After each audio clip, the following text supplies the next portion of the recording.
pemerintah tuh selalu terlalu asik membuat aturan. Tapi sebenarnya masyarakat tuh butuh apa tuh kadang-kadang kita tidak terlalu sensitif masyarakat.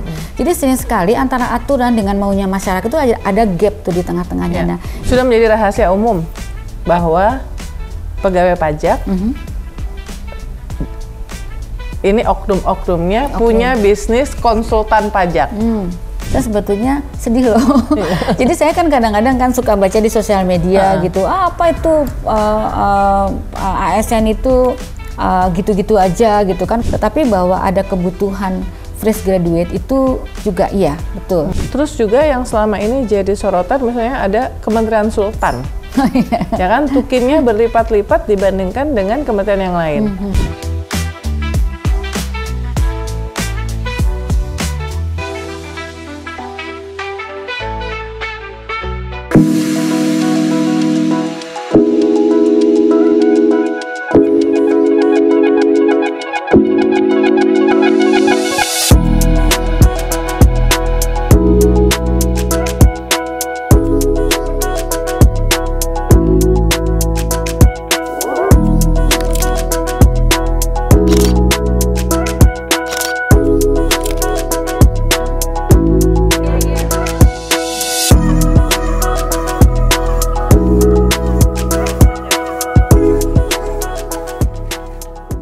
Hai Sobat Milenial and Gen Z, apa kabarnya? Semoga kalian sehat.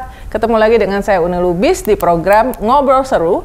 Kali ini edisi spesial 1 tahun pemerintahan Presiden Prabowo Subianto.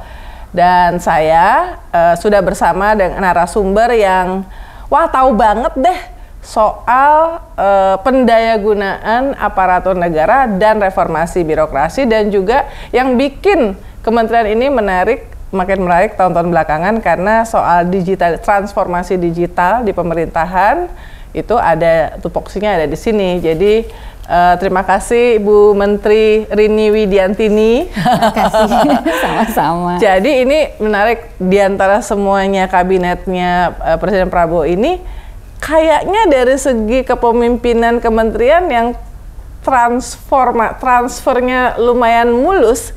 Itu ada kementerian ini. Karena Bu Rini ini zaman menteri sebelumnya itu sekretaris kementerian. Jadi alhamdulillah yang jadi menteri orang dari dalam karena ini pejabat karir di sini juga kan. Betul. Jadi bedanya kalau yang lain kan bisa dari mana-mana gitu ada kan. Ada beberapa sih. Ada berapa? Ada menteri perdagangan juga. Oh iya, Pak Budi juga dari dalam. Yang lainnya sih wamen sih, yang jadinya wamen. Nah, jadi mudah-mudahan sih itu membuat jadi ada continuity ya, kelanjutan dari sebelumnya. Nah, mungkin itu pertanyaan pertama saya sebelum yang serius. Bu Menteri tuh pertama kali berinteraksi langsung dengan Presiden Prabowo tuh kapan itu? Ingat nggak?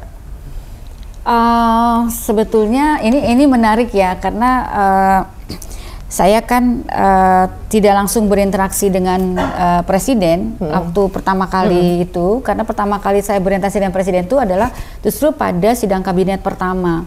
Jadi yang langsung ya? Yang langsung ya, dan tapi setelah itu kita banyak berinteraksi ya setelah itu. Tapi kalau yang pertama kali demikian, karena memang dulu mungkin ada proses politik, karena kan saya tidak termasuk yang pertama kali dipanggil waktu ke Hambalang itu ya. Karena saya dipanggil ya menjelang sudah mau pengumuman. Jadi tentunya, tapi justru pada pertemuan sidang kabinet pertama itu kita mendapatkan arahan yang menurut saya banyak sekali katanya dengan reformasi birokrasi. Jadi sering saya sampaikan ke beberapa kesempatan itu, ada 8 sih program yang disampaikan oleh Presiden itu, dari mulai bagaimana birokrasi terus responsif, kemudian transformasi digital segala macam itu saya catat, dan itu menjadi arahan yang memang selalu saya pegang gitu. Oh, jadi Bu Rini nggak termasuk yang dipanggil ke Kertanegara 4? Yang awal iya tidak termasuk. Nggak, oke. Jadi langsung aja dilantik gitu ya? Langsung aja, soalnya waktu itu emang ya oke lah ya. Nah, apa yang menurut Bu Rini yang Bu Rini tuh paling selain yang 8 itu, tapi kan nggak semuanya langsung bisa tercapai ya. Tapi Bu Rini langsung, pokoknya 1 tahun paling nggak KPI saya nih mengukur bahwa kementerian ini on the right path. Itu kalau apa yang bisa diimplementasi? Pertama sih, menurut saya sih semuanya tuh sangat-sangat penting, tapi ada beberapa yang menjadi fokus saya sekarang itu, yaitu pertama masalah responsifnya birokrasi, kedua itu masalah kolaborasi yang harus terus dijalankan, ketiga itu transformasi digital. Yang lainnya itu sebetulnya bisa sebagai salah satu faktor pendukung saja untuk mendukung tiga hal itu. Jadi ya saya memang sekarang fokus ketiga hal itu untuk bagaimana membangun kolaborasi antar kementerian, karena memang Kemenpan tuh kayak COO sih sebenarnya. Nanti saya cerita deh ya seperti itu. Kemudian yang kedua kaitannya dengan masalah transformasi digital yang itu memang penting banget gitu ya. Yang paling masalah kolaborasi itu karena Kemenpan itu masalah layanan publik ya. Tadi responsif masyarakat itu masalah layanan publik ya. Jadi karena saya ingin merubah pemerintah itu bisa betul-betul bukan hanya mengatur, tetapi juga bersama-sama masyarakat kita mengetahui masyarakat itu maunya apa. Jadi lebih ke citizen centris sebenarnya.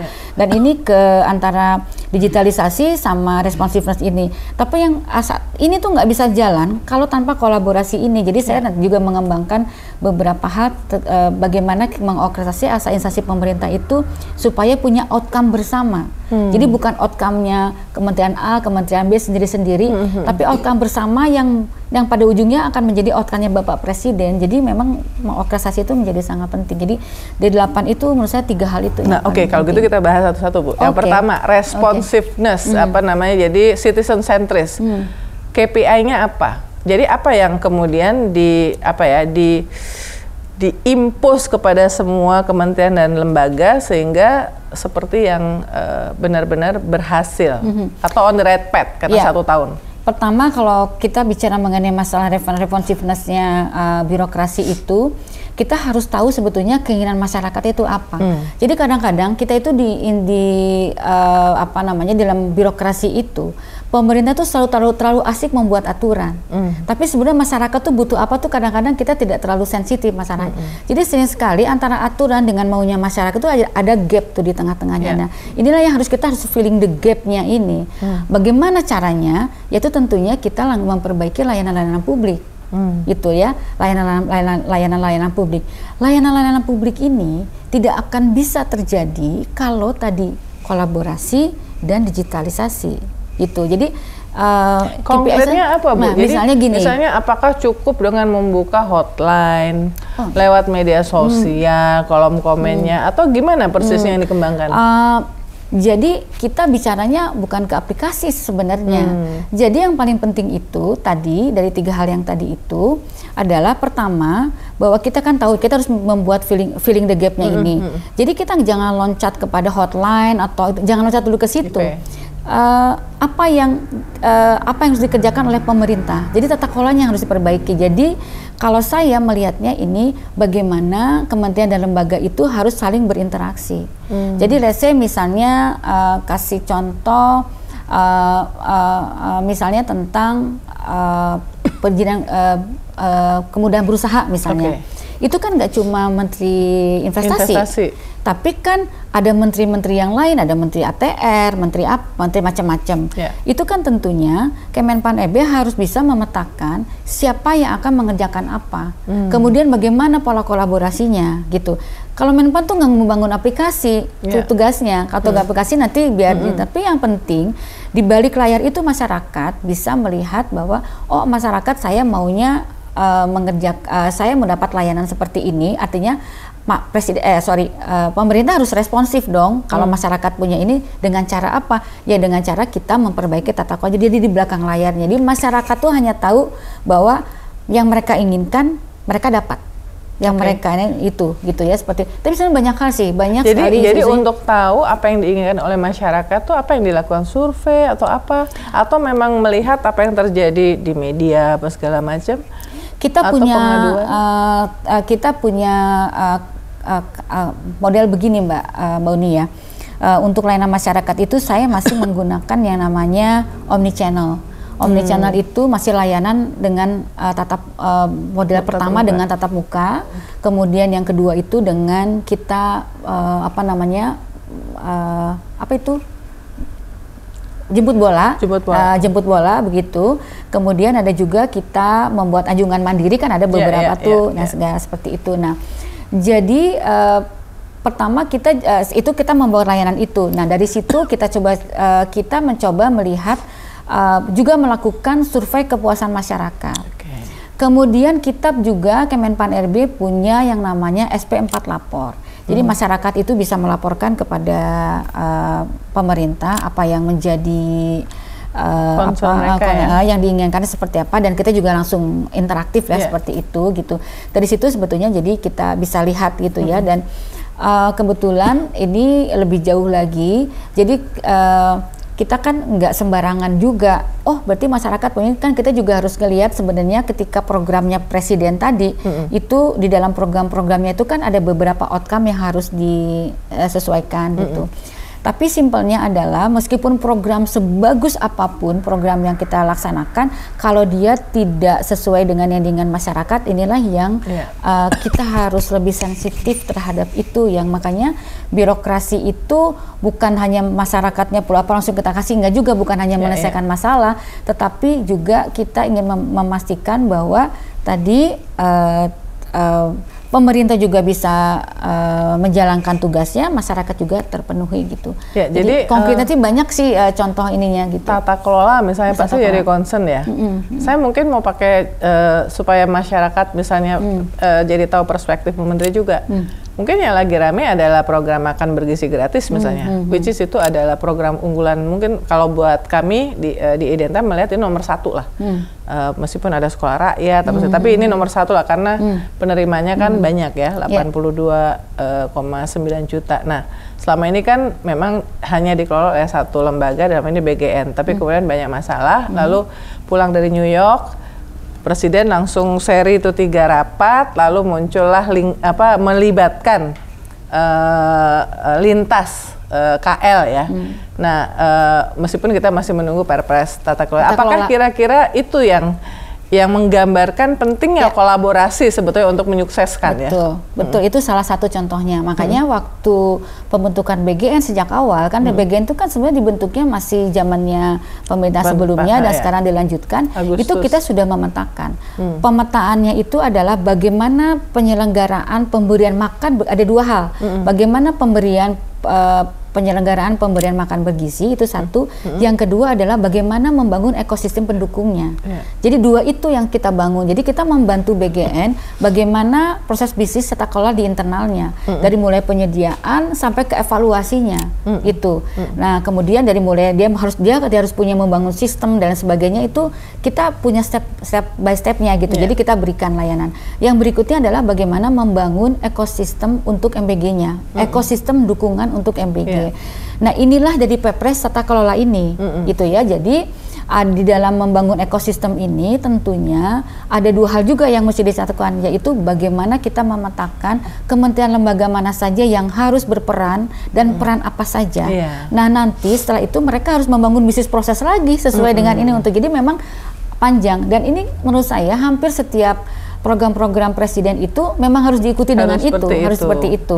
Jadi misalnya seperti program MBG, ini bukan soal kaitannya dengan cara pemberian itu, mungkin nggak kebayang kan, misalnya saya mengatakan bahwa Menteri Perdagangan harus ada di situ, yaitu untuk memastikan bahwa misalnya tidak ada kartel untuk monopoli harga atau lain sebagainya, atau keterkaitan Kementerian Perhubungan untuk memastikan logistiknya jalan, misalnya seperti itu. Jadi masalah MBG ini bukan masalah nutrisionis yang sedang disediakan oleh Kementerian Kesehatan atau keterpenuhan gizi oleh Badan POM, tapi kementerian lain gitu. Termasuk kami juga ikut serta untuk membangun bagaimana digitalisasinya. Jadi sekarang juga sedang membangun BGN itu supaya dia bisa memantau dan sebagainya. Ini memang pekerjaan besar gitu. Jadi dan selama umur birokrasi pemerintahan ke pemerintahan, kolaborasi atau koordinasi, sinkronisasi itu salah satu yang bikin pusing kepala ya. Iya betul, iya. Karena birokrasi itu kan menurut saya tuh kadang-kadang terlalu asik dengan dirinya sendiri. Jadi misalnya setiap kementerian yang penting target saya tercapai. Yang penting target kepentingan saya tercapai, yang penting target lembaga saya tercapai. Tapi sebetulnya kan bukan itu isunya, karena yang paling penting justru outcome-nya presiden pimpinan kita yang harus tercapai gitu. Jadi inilah sekarang yang sedang kita galakkan. Oleh karena itu, jadi kalau misalnya tadi saya cerita tata kelola ekosistem, membangun ekosistem itu, kita sedang sedang mempersiapkan yang namanya sistem akuntabilitas kinerja pemerintah atau SAKP. Jadi sekarang lembaga-lembaga yang saya ceritakan tadi itu ya, misalnya tadi perdagangan, termasuk Menpan, kesehatan, Badan POM itu, dia harus punya program yang menjadi share outcome untuk kepentingan manfaat dan Jadi semuanya kita satu titik ke situ, dan itu harus di-tagging oleh program di Bappenas misalnya, dan kemudian Kementerian Keuangan juga harus penganggarannya gitu. Jadi semuanya ke satu titik sama gitu bergeraknya. Datanya juga sama, harus sama ya. Gitu. Itu memang itu harus betul-betul diorkestrasi. Itu esensi Perpres tata kelola tadi gitu.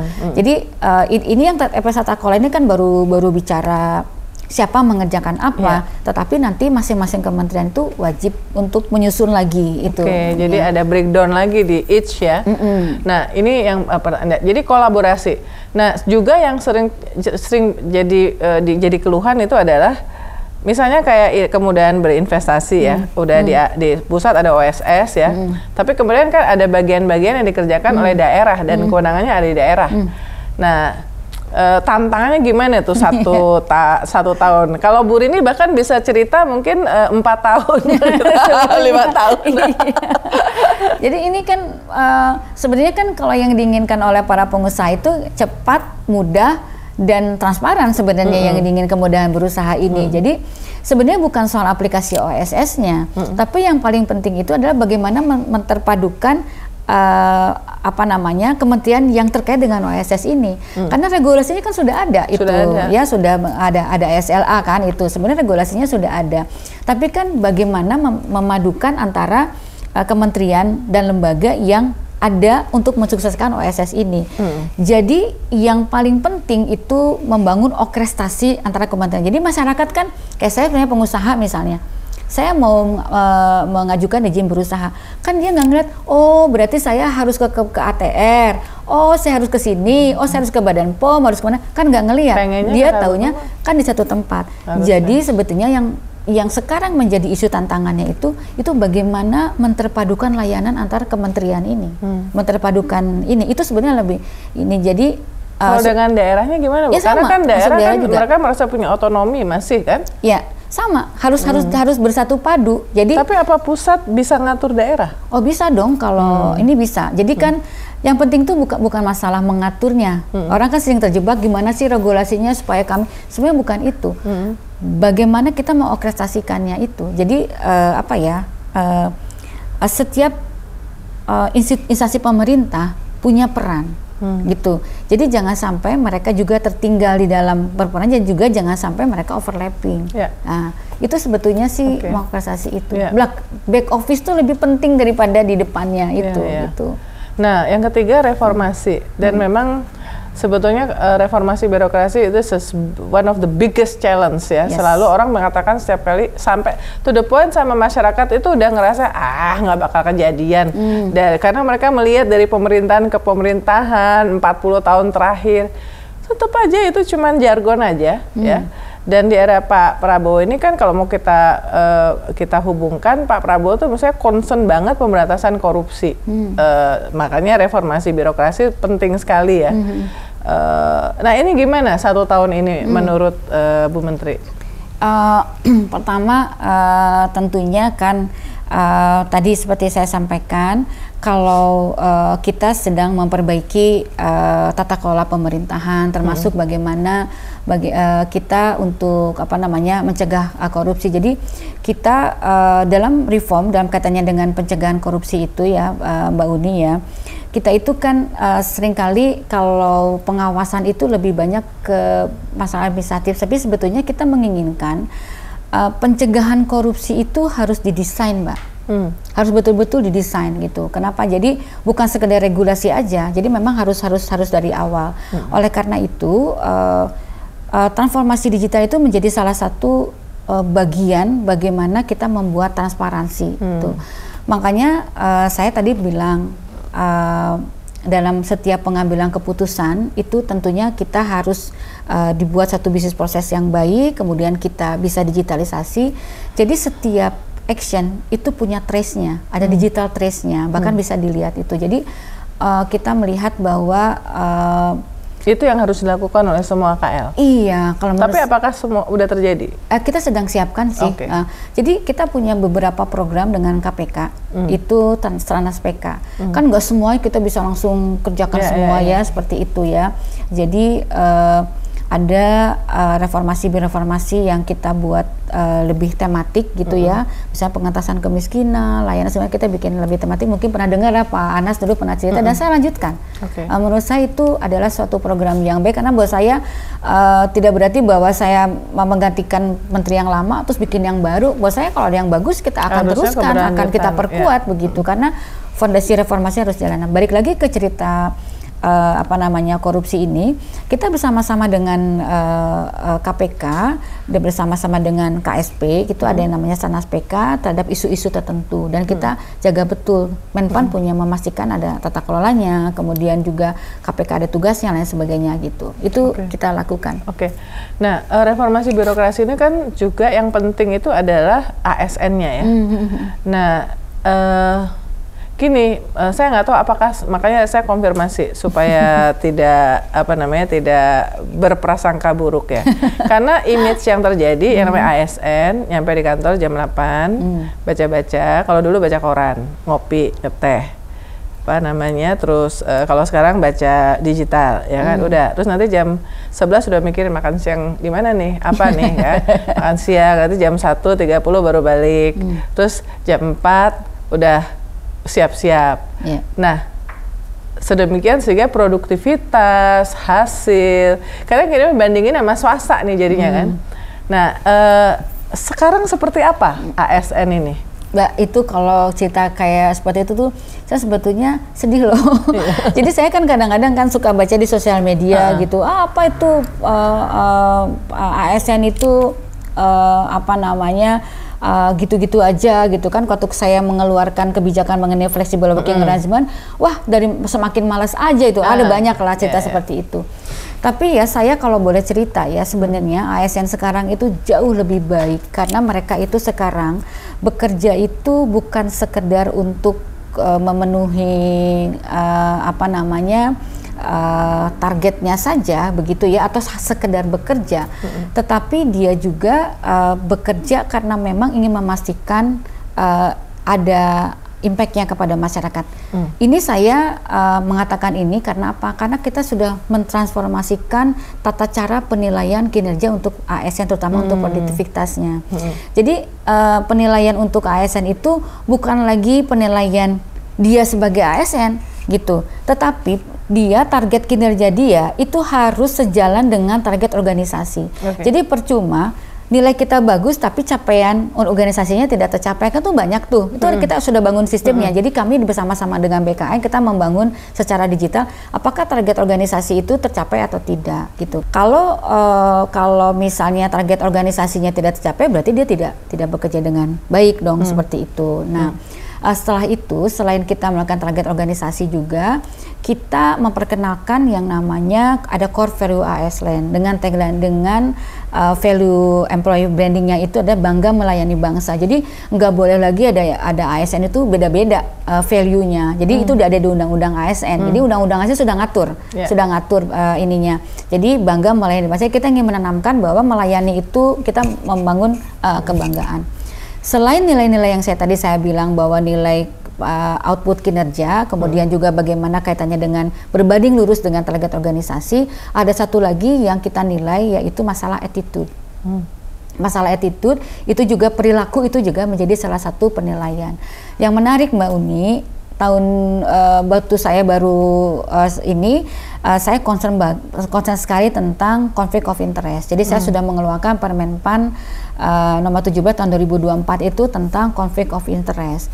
Jadi dia harus melaporkan apa kira-kira pekerjaan yang berkaitan dengan konflik of interest, gitu ya. Jadi kegiatan lain di luar sebagai ASN. Iya, itu memang Permenpannya baru dan kita sedang lagi terus menginikan. Jadi artinya sebenarnya ASN itu sebenarnya dituntut untuk berkinerja karena kedepannya juga nanti kinerja itu berdasarkan undang-undang ASN, kinerja itu menjadi salah satu bagian daripada kaitannya dengan kesejahteraan ASN nantinya, itu kan ya. Ini kita sedang menunggu RPP-nya ya. Soalnya gitu. biasanya gini, ini menarik sekali Bu, karena biasanya gini, sudah menjadi rahasia umum bahwa pegawai pajak ini oknum-oknumnya punya bisnis konsultan pajak. Ya, jadi mestinya itu konflik of interest dong, karena kan berarti ya dia. Nah terus misalnya apakah termasuk kalau pegawai Kementerian Perdagangan tapi dia punya usaha UMKM, apakah itu potensi konflik of interest? Karena kan dengan posisi dia dan insider information dia di Kementerian Perdagangan, dia tahu tuh di mana tempat-tempat apa segala macam. Apa gimana tuh mengatur? Jadi saya ini menarik, kemarin saya baru ketemu sama Pak Dirjen Pajak ya. Itu juga salah satu yang kita diskusikan nih masalah konflik of interest ini. Jadi ini pertama ya, untuk bisa menjalankan sebenarnya ada komitmen pimpinan dulu nih, mau menjalankan atau tidak, jangan ya kan, mau menjalankan atau tidak itu, karena kan semua kebijakan sudah kita siapkan tergantung dari komitmen pimpinannya. Nah, tadi kaitannya dengan tadi pertanyaan yang Mbak Uni tadi, tentunya ini apa namanya, misalnya di pajak mereka harus ada pengaturan tersendiri bagaimana implementasi terhadap konflik of interest berdasarkan sifat tugas daripada masing-masing kementerian. Kan beda-beda. Kalau di sini mungkin karena kita nggak langsung kepada masyarakat gitu ya, jadi kita juga mengatur. Nah misalnya di pajak kan baru cerita, misalnya orang yang baru pensiun misalnya dia tidak boleh paling tidak 2 tahun atau 3 tahun tidak boleh bekerja di konsultan pajak gitu kan. Itu sistem kepatuhan internal di dalam sistem pengawasan itu juga menjadi sangat-sangat penting. Jadi di dalam pengaturan kami dalam konflik of interest itu peran daripada APIP itu menjadi sangat penting. Tapi memang itu grace periodnya diatur gitu ya. Perlu diatur. Kayak di perdagangan juga ya, dia paling tidak berapa lama misalnya seperti itu ya gitu. Itu ya dia harus memproklamir menyampaikan bahwa pekerjaan saya sekarang itu ada konflik of interest. Misalnya kalau dia punya UMKM ya dia jangan di perdagangan dalam negeri mestinya. Dia ya sudah jadi diklat aja kayak di mana gitu kan. Meskipun nggak menutup kemungkinan tidak kemungkinan nggak boleh gitu. Tapi ya itu memang harus diatur sih.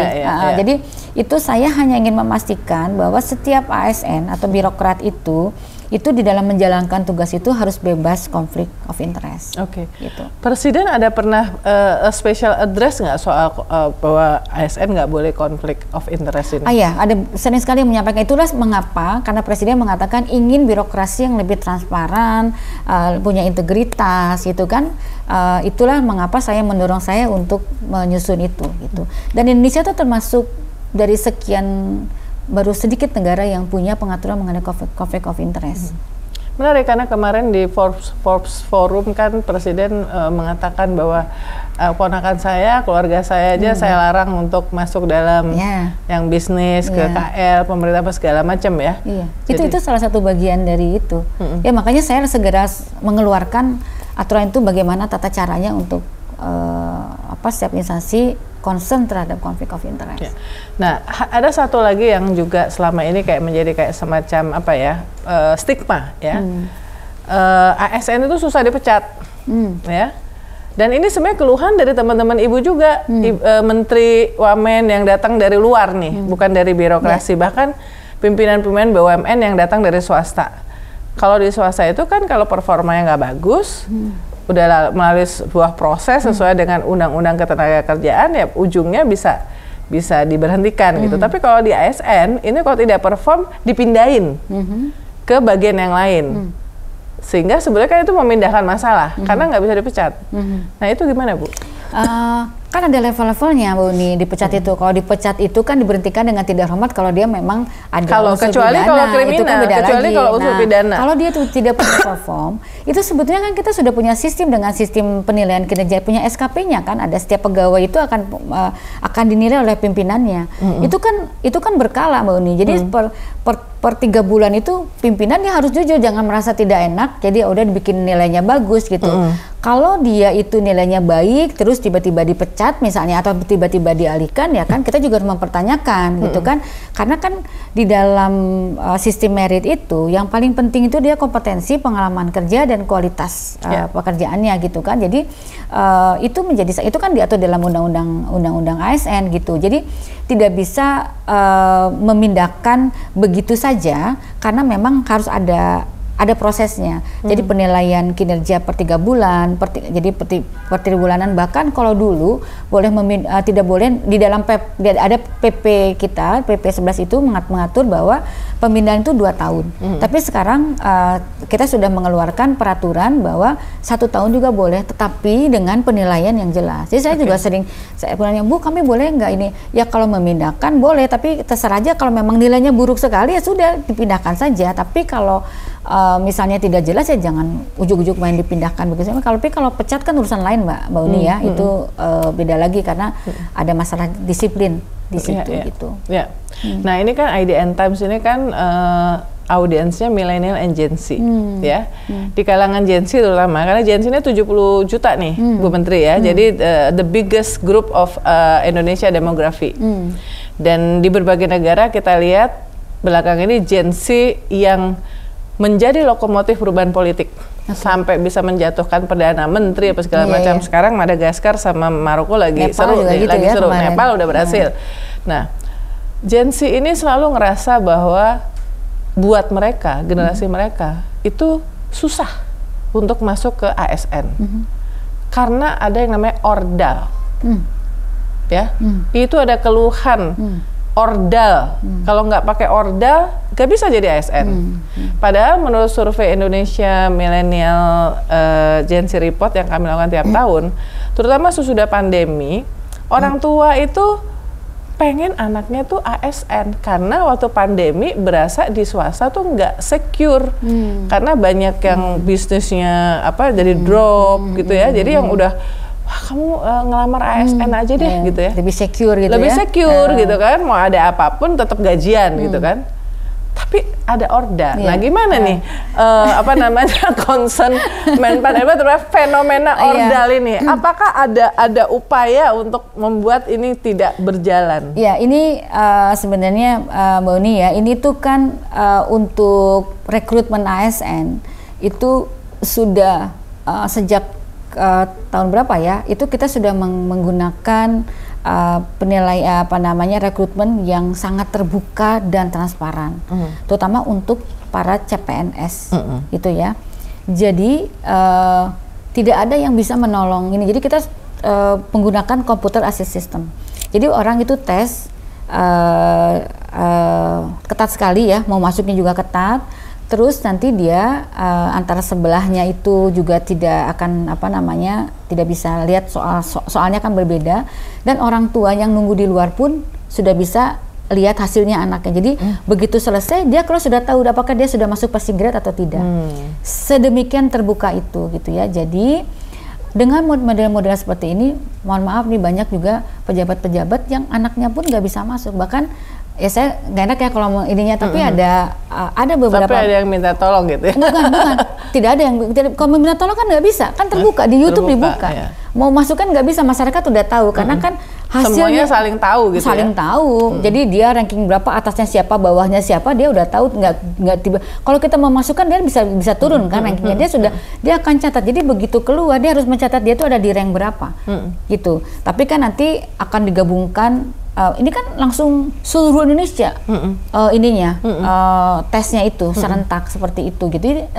Itu dilakukan sangat terbuka. Saya concern betul Mbak Ani ya terhadap rekrutmen ini. Kenapa? Karena saya ingin birokrasi itu menjadi lebih baik, dan itu harus dimulai dengan rekrutmen. kita sering mengatakan ini kayak seperti vicious circle gitu, lingkaran setan. Kalau rekrutmennya tidak baik, maka birokrasi juga tidak baik, gitu kan. Kalau birokrasi tidak baik, maka layanan masyarakat juga menjadi jadi tidak baik, sehingga ekonomi juga memburuk, karena kan iklim investasi juga memburuk. Terus jadinya tenaga kerja jadi banyak tenaga kerja larinya ke pemerintah gitu. Tidak jadi bisa terserap apa jadi saya macam. ingin ke fiktif positif. Jadi kalau kita betul-betul sangat concern sekali dengan rekrutmen. Jadi rekrutmen sekarang tuh sangat terbuka. Jadi anytime tuh kalau misalnya anak saya mau tes itu, ya saya tinggal nunggu di luar aja, ada TV besar, kita tunggu anak saya tuh nilainya tiba-tiba misalnya ada 200, tiba-tiba dia mengubah mengubah isiannya gitu, terus tiba-tiba yang asalnya benar jadi salah, itu jadi kelihatan. Semua orang bisa lihat. Jadi kalau dikatakan ordal, kasus apa harus dilihat dulu gitu ya. Tapi memang ini pernah terjadi kan, memang sempat. Ya, kalau sekarang untuk jadi PNS nggak, Mbak, sekarang tuh anak-anak PNS yang sekarang diterima itu pintar-pintar sekali, anak-anak itu luar biasa. Karena sangat selektif kan. Iya. Kayak ketersediaannya terbatas, tapi yang ingin menjadi kayak kemarin tuh kita buka itu dari 1,2 yang formasi yang dibuka 1,2 juta. Itu 6 juta yang daftar, 1,2 tuh 6 juta yang daftar gitu. Tapi memang saya juga ingin mendorong supaya tidak semua juga masuk ke ASN juga, jadi bisa membuka lapangan-lapangan kerja yang lain gitu ya, dari swasta begitu ya, supaya ya karena memang kan kita juga ada keterbatasan formasi gitu. Nah, sesudah dia masuk nih, saya mau ngomong Gen Z nih, soalnya kita mau melayani audiens Gen Z nih ya. Sesudah dia masuk nih, apa yang dilakukan untuk mereka supaya mereka bisa adjust dengan situasi? Banyak soalnya ini true story nih, Bu Menteri, ponakan saya udah kerja lama di swasta, karena orang tuanya tadi menyarankan jadi PNS. Dia masuk PNS, keterima, dia anaknya pinter nih, memang kan. Maksudnya dia tuh agak gampang nyari kerjanya. Lolos 5 bulan dia resign. Karena ternyata lingkungannya itu menurut saya tidak berintegritas, ya. Dan dia sebagai yang paling muda di situ, dia harus menjalankan hal yang bertentangan dengan 5 bulan aja dia resign. Alhamdulillah 1 bulan kemudian keterima di swasta. Nah, dia bilang dia tidak sendiri, masih ada hal-hal. Jadi gimana tuh si Gen Z untuk bisa nyaman, karena Gen Z ini kan lebih open mind, lebih pengen melihat bahwa ini integritas segala macam, beda lah gitu. Gimana tuh, Bu? Tentunya setiap pekerjaan itu beda pendekatan gitu ya. Kalau memang belum ada yang kebijakan yang tadi saya sampaikan itu kan lebih pada kebijakan bagaimana dia membangun kompetensi, kemudian bagaimana dia harus berinteraksi, seperti itu ya. Tetapi sebetulnya ini adalah yang diperlukan tadi, leadership dari pimpinannya. Misalnya contoh ya Mbak, saya di sini waktu saya begitu jadi Menpan, karena tahu di sini juga sekitar 70% Gen Z tuh di sini juga gitu ya, 65 lah, belum sampai 70%. Jadi saya setiap minggu, setiap bulan itu kita ada yang namanya Selasa sharing. Selasa sharing. Jadi kita duduk sama-sama nih di satu ruangan, duduk semuanya ngampar semuanya gitu, ngampar lesehan semuanya gitu. Itu nanti kita ada interaksi. Mereka butuhnya apa, kita dengarkan seperti itu. Kemudian juga kita mengundang anak-anak muda untuk memberikan motivasi. Jadi sering seperti itu. Jadi tentunya aku pernah ngelihat yang waktu Raffi Ahmad. Banyak ya, banyak sering banget. Ini nanti Mas Syofin yang nanti kapan-kapan nanti saya juga akan mengundang beberapa anak-anak muda yang sudah yang berhasil gitu, supaya mereka melihat insight baru gitu ya. Jadi bukan hanya sekedar berkutat di bidang birokrasi saja seperti itu. Itu dia salah satu cara saya untuk itu. Dan setiap kedeputian di tempat saya itu ada dialog-dialognya. Jadi satu kedeputian, misalnya satu kedeputian itu sebulan sekali juga, itu dia mau apa, diskusi apa gitu. Dan saya di tempat saya itu 1 minggu sekali itu kita ada pertemuan bersama gitu loh, untuk rapat itu rapat cara bersama. Untuk membuat mereka betah, bersemangat, selalu keep updated ya. Gitu. Jadi ya tapi memang cara-caranya berbeda, tapi kan artinya memang itu adalah lingkungan yang harus diciptakan oleh pimpinannya, harus masalah leader gitu, yang tentunya kalau kebijakan besar kan nggak mungkin kita terlalu mengintervensi sampai dia itulah rambu-rambunya yang harus kita buat tadi, conflict of interest, supaya dia juga bahwa dimasuk ke birokrasi itu juga memang integritas itu menjadi nomor satu gitu. Penting sekali masalah integritas itu. Rambu-rambu itu sudah kita siapkan, tinggal bagaimana dia menjalankan tugasnya. Sekarang kita masuk ke kebutuhan dari pekerja, the future of work. Ya, kita bicara tentu dalam konteks ASN. Jadi ekonomi masa depan tuh ekonomi hijau, digitalisasi, AI, itu jadi tema ya.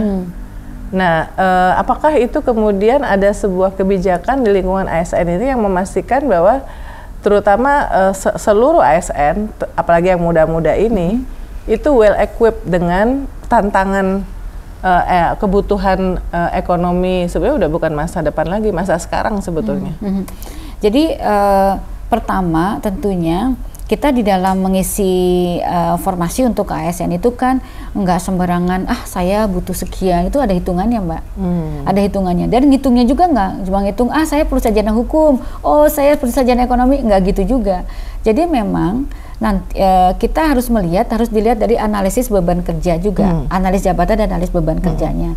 Jadi kita mesti melihat nih Mbak, kan ada RPJP, ada strateginya presiden gitu ya. Misalnya pada daerah-daerah pesisir kan dia nggak perlu banyak-banyak misalnya sarjana hukum misalnya ya ini, tapi mungkin dia mesti diperbanyak sarjana ekonomi gitu kan, sarjana perikanan, misalnya sarjana kelautan, supaya dia mau membangun gitu, misalnya seperti itu gitu kan.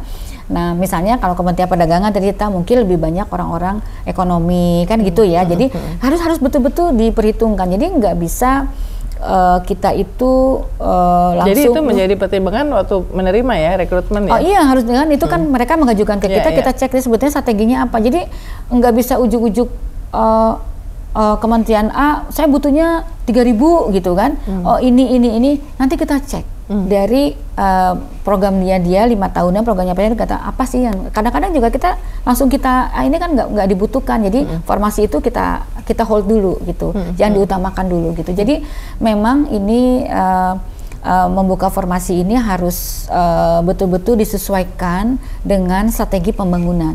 Jadi nggak bisa ujuk-ujuk, nggak bisa jumlahnya sekian, harus betul-betul kompetensinya. Jadi ada strategi pembangunan, terus kemudian kompetensi apa yang dibutuhkan, kemudian berapa jumlahnya. Jumlahnya itu tentunya dikaitkan dengan skala pekerjaan gitu kan, dengan skop tugasnya seperti itu. Itu kita betul-betul hitung betul. Bu, udah ada nggak data 2026 tuh akan berapa juta penerimaan ASN?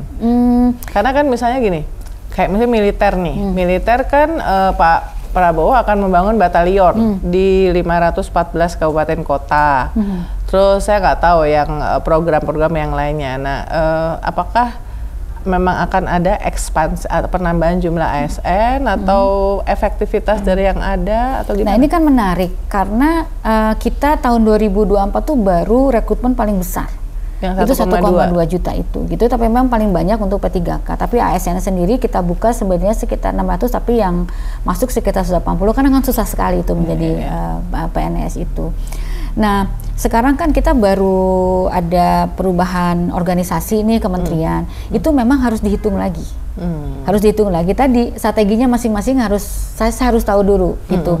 Jadi saya memang belum mereka kan harus stable dulu nih, kan baru 1 tahun ada program-program gitu kan, ada beberapa kementerian yang sudah menyatakan ke saya, Bu kami butuh sekian, karena memang sudah ada beberapa yang menyampaikan, tapi kan itu kan parsial, tapi kan saya harus ngelihat secara keseluruhan. Jadi memang itu harus dihitung karena biar mereka stable dulu dengan perubahan ini, kemudian mereka sudah bisa menghitung untuk sisa 4 tahun ke depan ini, sisanya 2026 ini. Dan kita harus perhitungkan dengan jumlah yang pensiun, dan tentunya harus disesuaikan juga dengan program-program prioritas presiden gitu. kan mungkin tahun ini kan ada program prioritas yang MBG, Sekolah segala macam, tahun depan mungkin ada yang baru lagi misalnya gitu kan, kita harus sesuaikan. Jadi kalau angka saya belum bisa hitung gitu, tetapi bahwa ada kebutuhan fresh graduate itu juga iya betul gitu ya, memang betul kita membutuhkan fresh graduate karena saya kira ini memang sudah saatnya kita melakukan refreshing terhadap isi para ASN ini, tapi memang perhitungannya ya tadi kita agak harus hati-hati di dalam jumlah. Karena apa? Karena kita juga harus memperhatikan kemampuan keuangan negara, gitu. Keuangan negara kan sudah ada yang sudah diangkat, kan ada yang pensiun dengan segala macam. Kita mesti ngitung juga nih. Kan ngitungnya itu untuk 30 tahun ke depan, kan gitu. Karena ngitungnya itu. Nah, karena Bu Menteri menyinggung soal itu kan ada yang relaksasi nih untuk mendukung. Nah, salah satu programnya kan magang. Magang untuk Gen Z lagi nih. Gen Z ya. Dan dibatasin yang maksimal baru lulus sarjana 1 tahun, ya kan? Jadi mungkin ini respons dari pemerintah lah ya terhadap Gen Z yang susah nih nyari pekerjaan, bahkan titel sarjana nggak lagi jaminan gitu ya. Nah, apakah kalau nanti ada penerimaan bahwa mereka yang ikut magang selama 1 tahun berpotensi lebih besar untuk diterima? Apakah ada mekanisme seperti itu? Ya bisa saja, ini tergantung nanti kan bikin persyaratannya. Jadi anak-anak ini menjadi salah satu misalnya yang pernah magang itu akan mendapatkan poin berapa. Misalnya seperti itu kan bisa saja gitu kan di dalam nanti persyaratannya. Tapi saya belum ada kebijakan seperti itu gitu ya. Karena kalau di swasta itu sangat membantu loh Bu. Dia magang 6 bulan atau 3 bulan tuh, jadi kita ngelihat wah dia emang bisa kerja gitu, ngapain lagi harus mencari yang lain baru gitu. Itu biasanya kita kalau yang P3K begitu, untuk yang P3K ini dia sudah punya pengalaman. P3K-nya apa Bu? Pegawai dengan perjanjian kerja, yang PKWT itu kayak seperti swasta seperti itu. Gitu. Nah sekarang evaluasi SPBE Bu, selama sistem pemerintahan berbasis elektronik, ini konteksnya digitalisasi ya. Setahun ini apakah ada data bahwa dia misalnya sudah efektif mengurangi inefisiensi dan potensi korupsi? Nanti sebelum bicara itu Mbak Uni ya, saya boleh sedikit cerita yang lebih global. Boleh. Jadi Indonesia itu sebetulnya di tahun 2008 kita punya penilaian yang cukup baik dari UNDSA. Nilai EGDI kita, Electronic Government Index kita, itu tahun 2018 itu nilai kita itu 108, tapi terakhir nilai kita itu di 77. Jadi kita dari 108 ke 108 dari 2018. Dari berapa negara? Dari semua? Iya. Dari 193 lah paling nggak ya? Iya, anggota gitu. PBB. Iya, gitu. Itu kita naik menjadi 70 dari skornya. Skornya. Jadi naik 43. Nilai terakhir nih kemarin tahun 2002, sekarang tahun 2000 berapa ya, 2025. Nanti tahun depan dinilai lagi tahun 2024 itu kita nilainya itu 77, jadi naik 43. Itu nilai kita itu 0,8 nilai kita itu. Dan sementara rata-rata di Asia itu 0,7, jadi itu paling tinggi kita itu naiknya nilainya itu. Dan rata-rata dunia itu 0,67. Jadi not bad ya? Iya, jadi kita itu termasuk bukannya not bad, kita paling tinggi di Asia. Kalau untuk penilaiannya untuk rata-rata negara-negara di dunia itu kita paling tinggi. Jadi karena rata-rata di dunia itu 0,67. Ini saya bicara rata-rata. Nah, kita 0,8 gitu kan. Jadi kita itu punya nilai yang sangat baik. Kenapa? Karena kita punya sistem penilaian karena kita mengeluarkan beberapa peraturan. Waktu itu tentang arsitektur, kita sudah punya arsitektur, ada percepatan SPBE nasional juga gitu. Dan maturitas SPBE kita juga meningkat. Udah sekarang 3,51 apa 3,5 saya lupa ya persisnya, tapi sudah ada peningkatan. Dan ini tentunya digitalisasi itu sebetulnya pada hakikatnya itu bukan soal aplikasi. Yang kita dorong itu bukan soal aplikasi, tapi bagaimana memadukan layanan tadi saya sampaikan tadi, bagaimana keterpaduan layanan, keterpaduan aplikasi ini supaya semuanya bisa saling berhubungan. Itu sebenarnya gitu kan. Dan ini efektivitasnya banyak Mbak, contoh suksesnya misalnya kita punya e-procurement kita itu kan. Terus kemudian ada span lapor juga, kita jadi dikelola oleh Kemenpan RB, kebetulan itu lebih dari 500 instansi itu masuk ke situ. Jadi laporan itu real time itu. Jadi kita bisa lihat apa yang sudah ditindaklanjuti dan lain sebagainya, seperti itu. Jadi kayak gitu. Prosesnya segala ya, kayak kita kalau ngirim order makanan online udah sampai di mana gitu. Sampai di mana kelihatan. Gitu. Jadi yang penting itu keterpaduannya sih, bukan aplikasinya sih kalau SPB itu. Ya. Terakhir mungkin Bu, masih soal digitalisasi ya. Kan kemarin Banyuwangi sudah menjadi pilot ya untuk Perlinsos ya.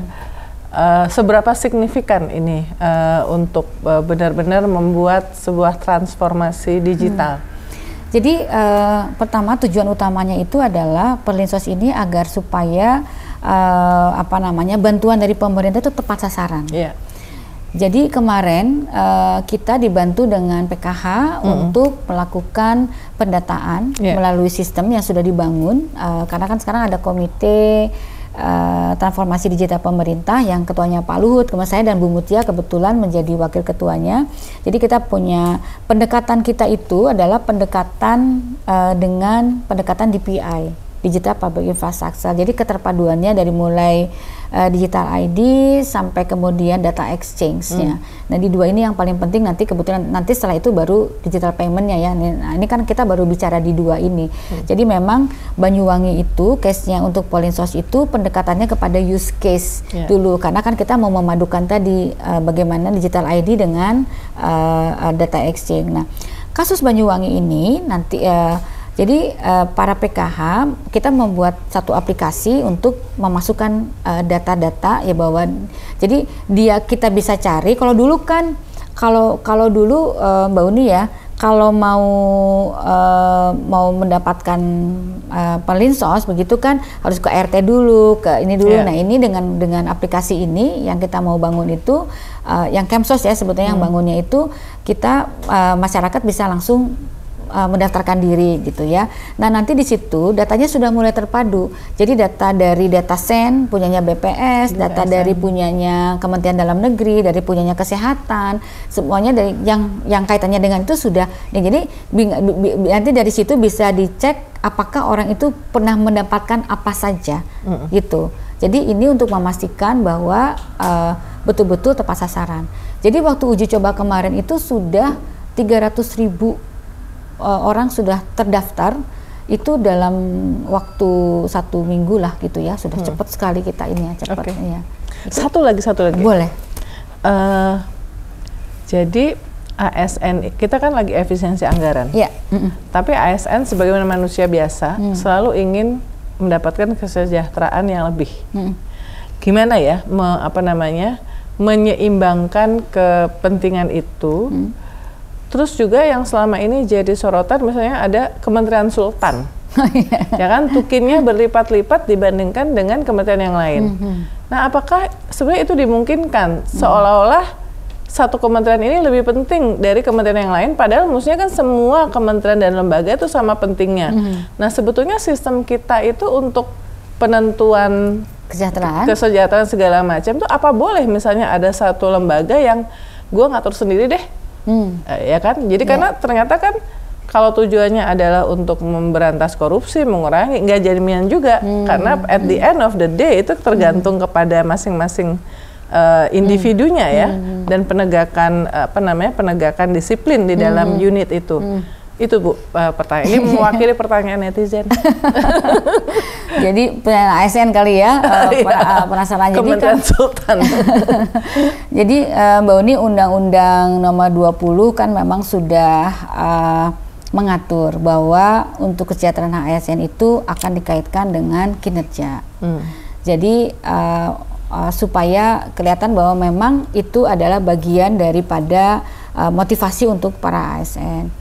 Nah, jadi kita sekarang sedang mengatur mengenai bagaimana penghargaan dan pengakuan untuk ASN, sedang membantu ininya, dan ini kita akan terus memperbaiki, dan itu kan perhitungannya nanti ada kaitannya kalau tunjangan kinerja itu dengan reformasi birokrasi yang sudah dijalankan. Jadi ada perhitungan reformasi. Tapi kadang-kadang orang bilang dapat remun itu sama dengan reformasi birokrasi, bukan seperti itu. Tapi capaian apa sih sebetulnya usaha dia untuk memperbaiki, melakukan transformasi. Jadi kinerja itu akan dikaitkan dengan outcome yang sudah dihasilkan. Nah, jadi inilah yang menjadi dasar perhitungan kita gitu. Nah, jadi kalau dulu ada Kementerian Sultan, ada yang sama. Nah, ini sekarang kita mencoba memperbaiki